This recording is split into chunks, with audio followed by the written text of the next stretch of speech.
112e rang en 2012 et mieux 156e en 2013 sur les 185 pays classés. Le Togo peut mieux faire, estime la Banque mondiale, qui l'encourage dans ce sens pour mieux tirer profit des lourds investissements faits dans les domaines des infrastructures routières, maritimes, portuaires et agricoles, pour ne citer que cela. D'où cette réunion de haut niveau du groupe de la Banque mondiale et du gouvernement. En toile de fond, les échanges sur le mémorandum des réformes et la matrice des recommandations de Doing Business au Togo. Le classement du Togo dans le Doing Business s'est amélioré de quelques places. Le Togo a gagné près de 7 places, me semble-t-il, si je ne m'abuse. Et donc, afin de continuer à progresser, il est important qu'un certain nombre de mesures soient prises. Pourquoi ces mesures doivent être prises? Parce que cela aide à améliorer le classement du Togo dans le Doing Business, mais au-delà de cela, cela aide à améliorer le climat des affaires au Togo, et au-delà de cela, une fois que le climat des affaires est amélioré, cela incitera de plus nombreux investisseurs nationaux, régionaux et internationaux à investir au Togo, qui pourra se traduire par l'amélioration des infrastructures, la création d'emplois et la création de richesses d'une manière générale. La création de cette richesse passe par la promotion du dialogue entre les secteurs publics et privés. En outre, il y a le poids de la fiscalité et les lourdeurs administratives qui constituent entre autres obstacles à l'éclosion des affaires au Togo. Le chef du gouvernement en est conscient. Il a réaffirmé à cette occasion l'engagement du gouvernement à les lever. Pour dynamiser notre secteur privé, dans l'optique d'en faire un acteur incontournable de notre processus de développement et faire du Togo une destination privilégiée des investissements, tant nationaux qu'étrangers, le gouvernement a fait de l'amélioration de l'environnement global des affaires l'une de ses priorités en vue de consolider les bases d'une croissance forte et durable. À cet effet, le gouvernement a entrepris, avec l'appui des partenaires techniques et financiers, notamment de la Banque mondiale, une série de réformes pour créer un cadre incitatif et propice aux affaires et agir sur l'ensemble des facteurs qui orientent les décisions des investisseurs et déterminent la qualité et le volume de leurs investissements. Pour 2014, le Togo a progressé de 2 points en ayant opéré des réformes sur 3 indicateurs que sont la création d'entreprises, le permis de construire et l'exécution des contrats. On a besoin de dresser le bilan des réformes déjà réalisées et qui nous ont valu de bons résultats. C'est pourquoi nous nous félicitons de la tenue de cette importante réunion, initiée par le groupe de la Banque mondiale, afin de présenter le mémorandum des réformes et la matrice des recommandations du Doing Business au Togo. Il s'agit d'un exercice devant nous amener à une mise en œuvre effective et dans les meilleurs délais, des mesures qui contribueront à améliorer les performances du Togo en la matière. Les négociations commencées ce jour se poursuivent tout en faisant appel à l'expérience des autres pays. Dans les jours à venir, il est attendu d'importantes décisions en faveur du secteur privé qui est et demeure le secteur porteur de croissance et pourvoyeur d'emplois. Pour venir à bout de la faim et de la malnutrition, le Togo opte pour l'approche Agir. Entendez, Alliance globale pour la résilience au Sahel et en Afrique de l'Ouest. Il s'agit des dialogues inclusifs au sein des pays de la CEDEAO et de l'UEMOA entre les acteurs pour définir les priorités à décliner en programmes et projets et lutter ainsi durablement contre la vulnérabilité alimentaire et nutritionnelle. Le concept Agir a été lancé ce matin à Lomé lors d'une rencontre qui a réuni différents acteurs du monde agricole de la sous-région. Clarisse Aticlé.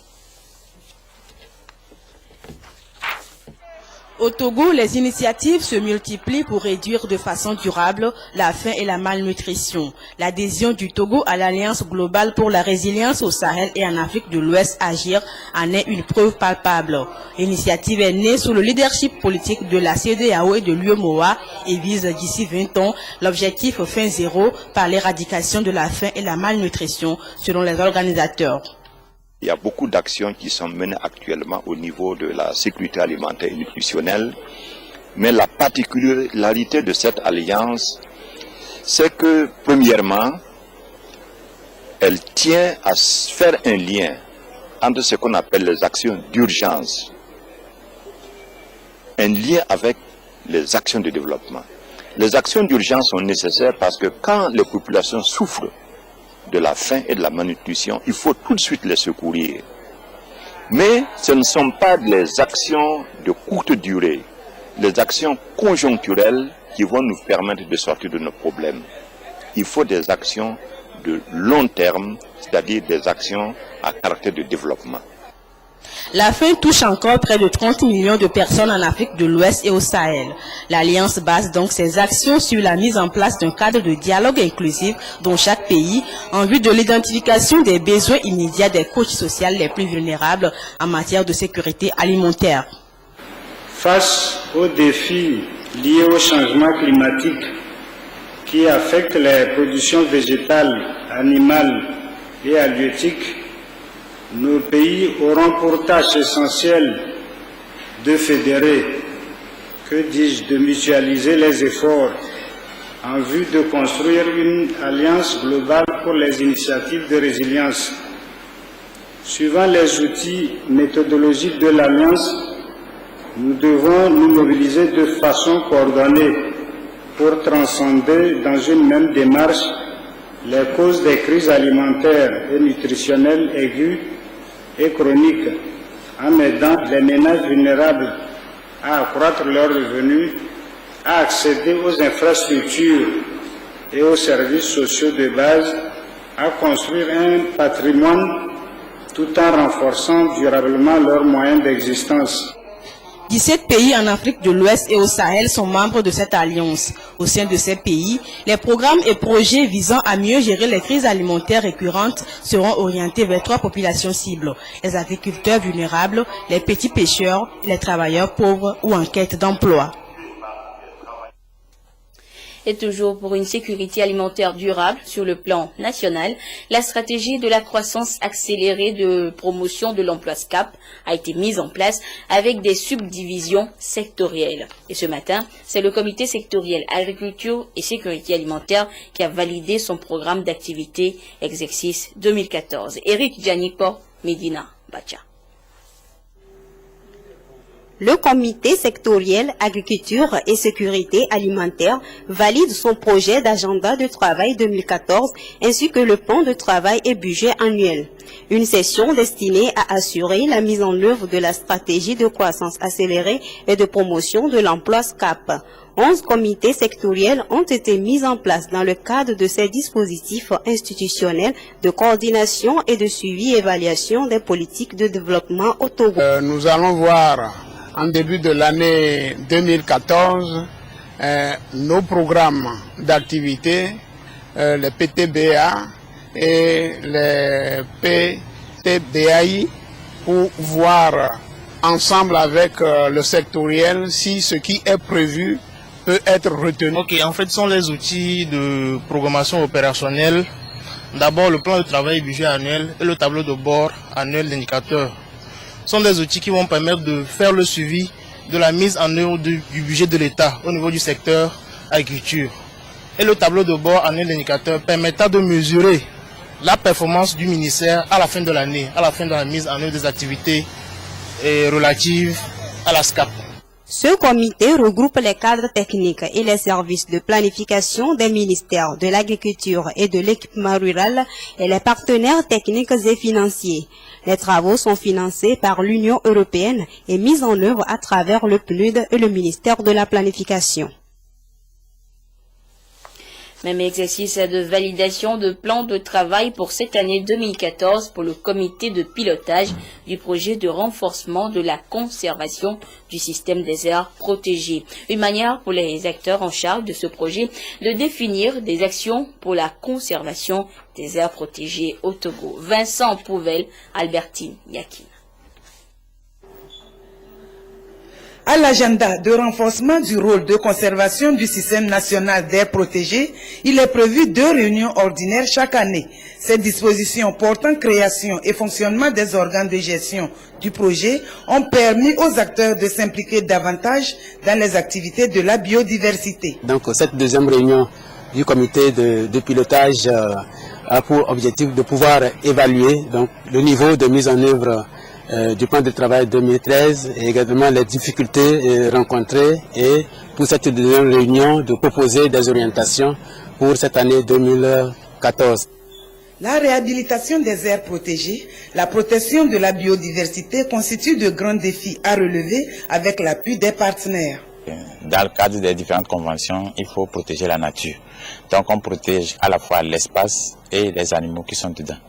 Et normalement, les produits de cette protection doivent être bénéfiques aux populations riveraines. Nous avons réalisé beaucoup d'études dans ce sens-là et adopté des tests. On va mettre en place des outils de gestion et on va borner les aires protégées et aussi bien au Tikera en Mandoury qu'en dehors de là. Donc il y a un certain nombre d'aires protégées dont la superficie doit atteindre à peu près 578 000 hectares. Cette deuxième réunion lance ainsi les activités du projet. L'implication des populations riveraines facilitera la mise en œuvre du processus. Demain, 8 mars, la communauté internationale célèbre la femme de tout secteur, de toute classe sociale. Mais avant le jour J, les festivités ont débuté dans certains départements ministériels, services et organisations. Au ministère des enseignements primaires et secondaires, l'accent est mis sur l'action de l'enseignante dans le processus de l'autonomisation économique de la femme. Gérard Lagoudou, Arnaud Killiou. Les femmes enseignantes placent la journée de 8 mars sous le signe d'un renouvellement de leur engagement à faire évoluer l'éducation au Togo. Pour ces dernières, le système éducatif doit continuer à favoriser l'égalité des chances à tous les niveaux et lever les obstacles structurels à l'autonomisation économique des femmes. Ça a été une journée de sensibilisation et nous avons mis en place un petit organe de suivi qui nous permettra d'ici l'année prochaine d'évaluer les progrès accomplis dans ce sens et poursuivre la marche vers la promotion de l'éducation au Togo. L'autonomisation économique des femmes a des préalables. Elle requiert une bonne scolarité des filles et de bonnes performances dans les études et divers domaines d'apprentissage. Le ministre Anaté Koméalo de la Communication et son collègue Bernadette Leguizim du Commerce ont apprécié le courage des enseignantes dans cette lutte commune. Toutes les femmes qui sont ici, je salue et je les félicite pour le parcours qui les a conduits jusqu'à ce niveau. Vous êtes des femmes économiquement autonomes. Vous êtes des femmes leaders. Vous êtes des femmes responsables, des citoyennes responsables. Et c'est pour ça que je suis fière de célébrer cette journée et d'être avec vous aujourd'hui. Le destin a voulu que vous soyez des enseignantes après votre rôle d'éducatrice à la maison, que vous soyez dans vos professions des éducatrices. Et je voudrais saisir cette occasion pour vous dire que vous avez une très grande responsabilité dans cette profession. Vous avez une grande responsabilité d'adoucir les mœurs dans vos professions. Si l'éducation est d'une importance dans le développement d'un pays, elle demeure l'arme la plus efficace pour lutter contre les inégalités dont sont victimes les femmes. C'est sur ce constat général que le ministre Florent Manganawe a reconnu les efforts abattus par les enseignantes dans le système éducatif et les a exhortées à participer pleinement à la vie démocratique du Togo. Sachant qu'en prolongeant la scolarité des filles et en leur offrant un enseignement de qualité, nous donnerons à ces jeunes femmes les moyens de jouer pleinement à l'âge de leur entrée dans la vie professionnelle, leur rôle de citoyenne au sein de la société et contribuer à bâtir des familles épanouies au sein de leurs communautés respectives. Les femmes enseignantes souhaitent la mise en place des cellules genre décentralisées, l'amélioration des programmes scolaires et la prise en charge de la santé de reproduction des jeunes filles à travers des services d'entretien et conseils aux jeunes filles dans les établissements scolaires. Ceci pour permettre aux femmes enseignantes de travailler plus efficacement pour le respect de leurs droits.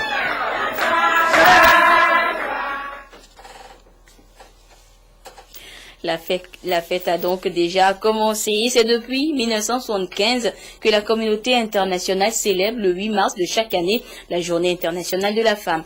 Comme toutes les associations ou ONG, la Convention des femmes pour unir, CFU, n'a pas voulu rester en marge des festivités au Togo. Elle était ce matin à Anéro pour célébrer à l'avance la journée avec ses consoeurs des préfectures des lacs Vo, Yoto, Bamono et golf. Le compte rendu avec Robert Potogbe et Esther Laclé.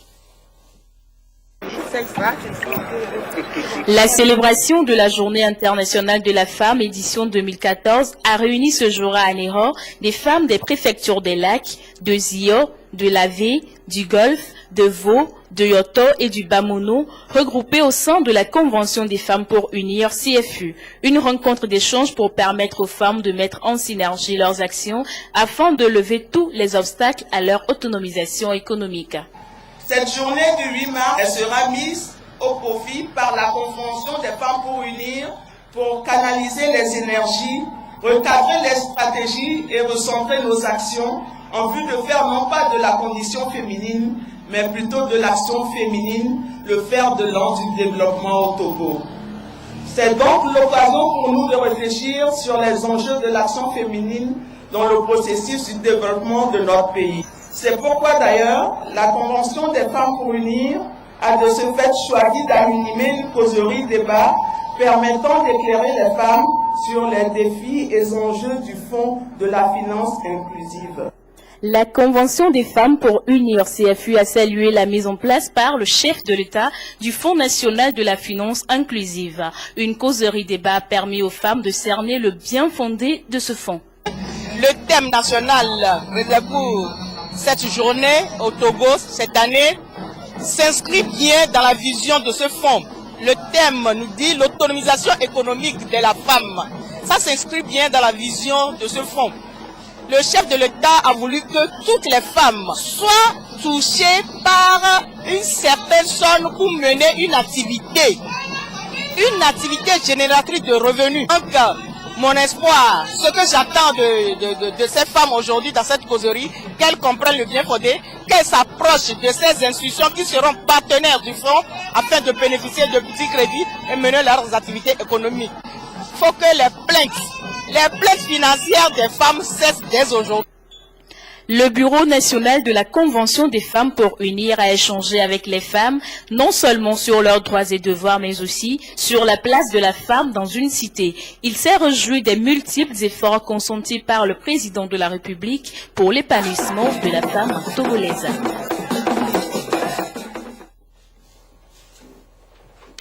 L'Association togolaise pour mobiliser les femmes sur les questions liées à la santé de la reproduction et à l'autonomisation. Le groupe cible était hier les femmes réfugiées du camp d'Avepozo. Antoinette Omao, Vovor. Un développement dont les femmes sont la pierre angulaire, c'est la dynamique que le Haut Commissariat des Nations Unies pour les réfugiés ACR et l'Association togolaise pour le bien-être familial ATBF ont voulu donner à la célébration de la Journée internationale de la femme cette année. L'accent est aussi mis sur les questions liées à la santé de la mère et de l'enfant à cette occasion. Cette autonomie de la femme comme thème est très importante parce que quand on est réfugié, quand on est femme et qu'on est réfugié, je crois qu'il y a un double fardeau. Donc nous assurons avec l'appui du ACR de créer ces conditions, ces activités génératrices de revenus pour que ces femmes puissent elles-mêmes se suffire et se prendre en charge. Le thème retenu pour cette année au plan mondial, l'égalité pour les femmes, c'est le progrès pour toutes et tous. Une invite aux femmes à s'affirmer dans les domaines socio-économiques et politiques. La femme est égale à l'homme sur certains points. Parce que la femme peut occuper le même poste que l'homme occupe. La femme peut, bien même que nous sommes des mères au foyer, mais nous pouvons être autonomes. Sur le plan national, la célébration est placée sous le signe de l'autonomisation économique de la femme, un facteur important dans le développement du pays.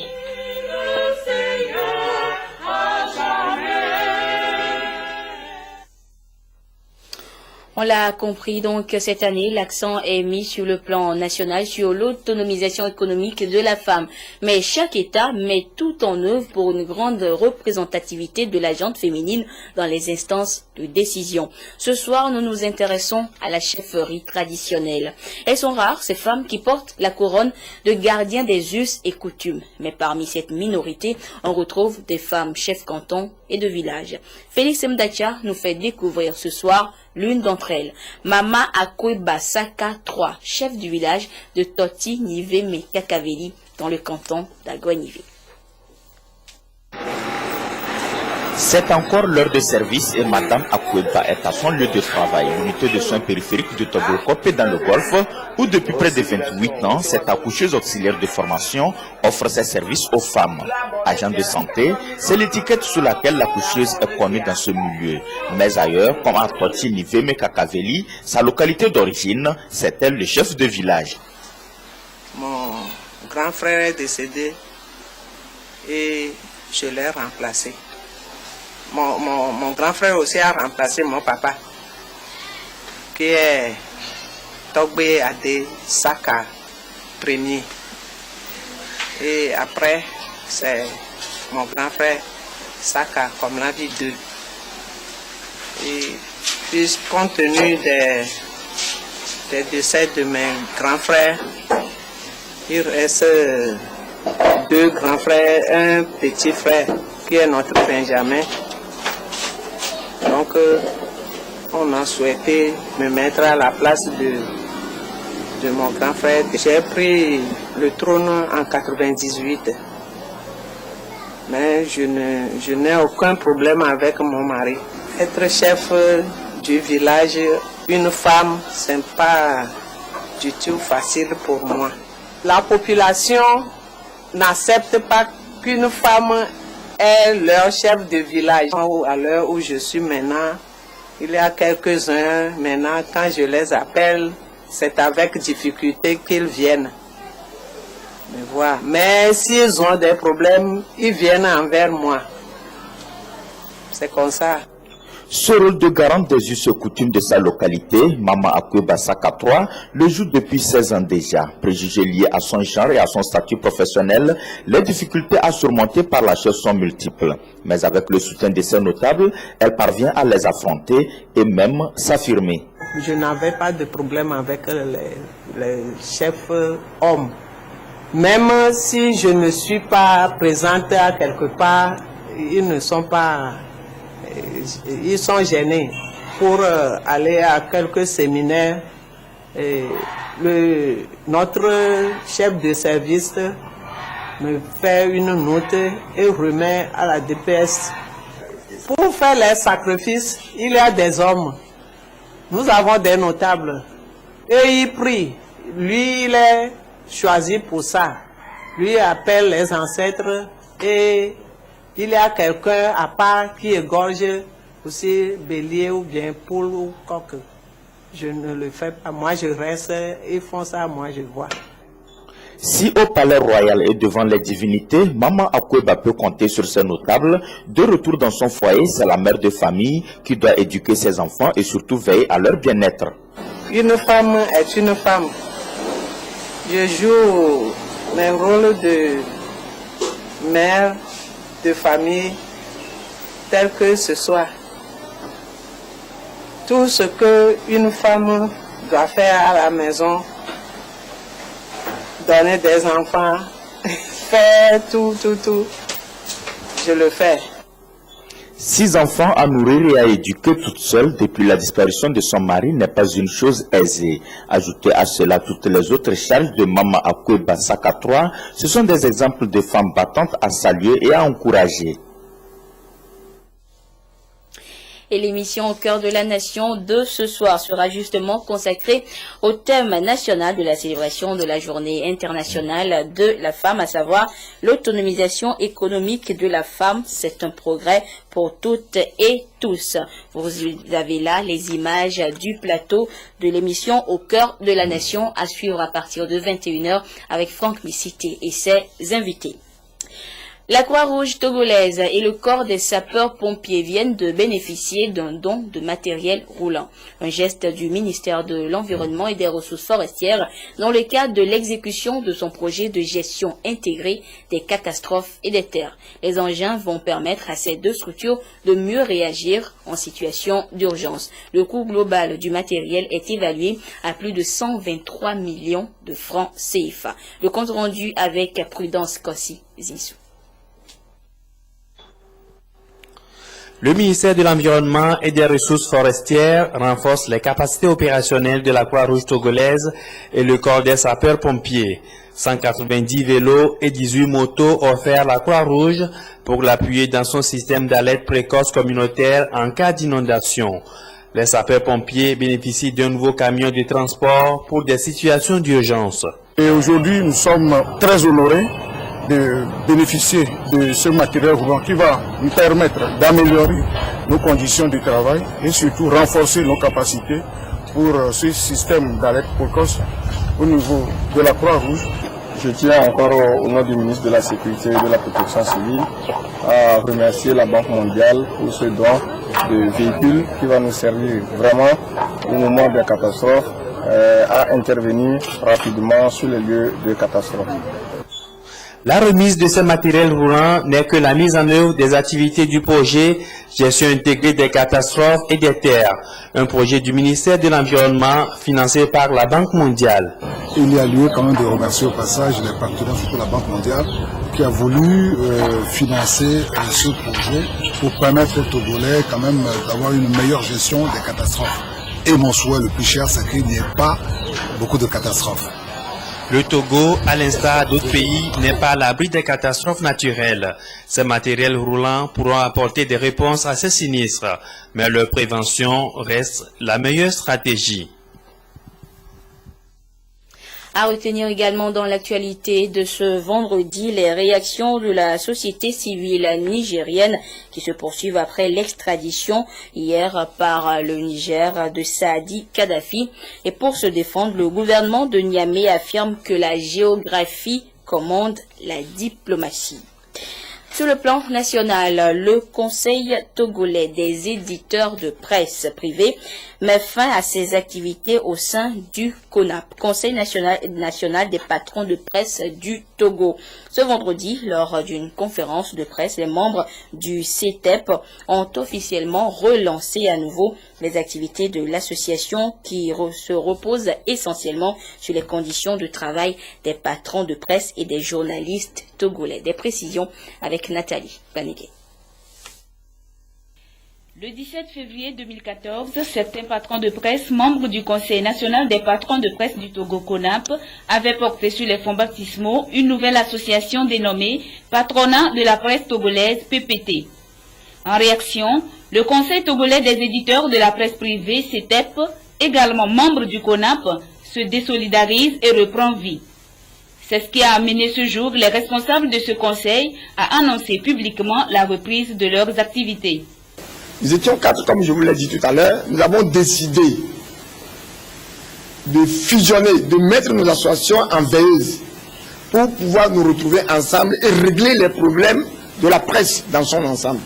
Je trouve en ce qui me concerne que s'il y a quelque chose qui ne va pas, nous devons débattre en interne encore, voir ce qu'on peut faire. Or, on constate que certaines personnes, pour des raisons propres à eux, créent à l'appel des associations. En vérité, aujourd'hui, nous ne nous retrouvons plus. Nous savons plus si nous sommes des journalistes, si nous pouvons nous asseoir ensemble pour parler. C'était dans le souci d'œuvrer ensemble pour rendre beaucoup plus professionnel le métier de journaliste au Togo que l'Union des radios et télévisions libres URATEL, le Conseil togolais des éditeurs de la presse privée CETEP, l'Association des patrons de presse ATOPAP et l'Organisation des éditeurs de la presse indépendante OREPI avaient d'une seule voix créé le 27 décembre 2007 le Conseil national des patrons de presse du Togo CONAP. Dans le cas de l'aménagement d'un centre d'enfouissement technique des déchets de la ville de Lomé et de ses environs, il est demandé à tous les propriétaires terriens dans l'emprise du dit projet 6 au lieu dit à Tiglimé Bleta, à Didopui Bleta et Bénon, dans le canton d'Aképe, préfecture de l'Avé, à prendre part à une réunion qui aura lieu le mardi 11 mars 2014 à 9h précises au Palais Royal d'Aképe. Et vu l'importance de l'ordre du jour, la présence de tous s'avère indispensable. Et c'est un communiqué signé du contre-amiral Fogan Adénion, président de la délégation spéciale de la commune de Lomé. Et voilà, ainsi se referme ce journal. Merci à vous qui l'avez suivi où que vous soyez grâce à la télévision togolaise. Au revoir. Le climat des affaires au Togo sous les projecteurs ce vendredi. C'était lors d'une rencontre de haut niveau tenue ce matin entre le gouvernement togolais, au devant duquel le Premier ministre Elia Goudia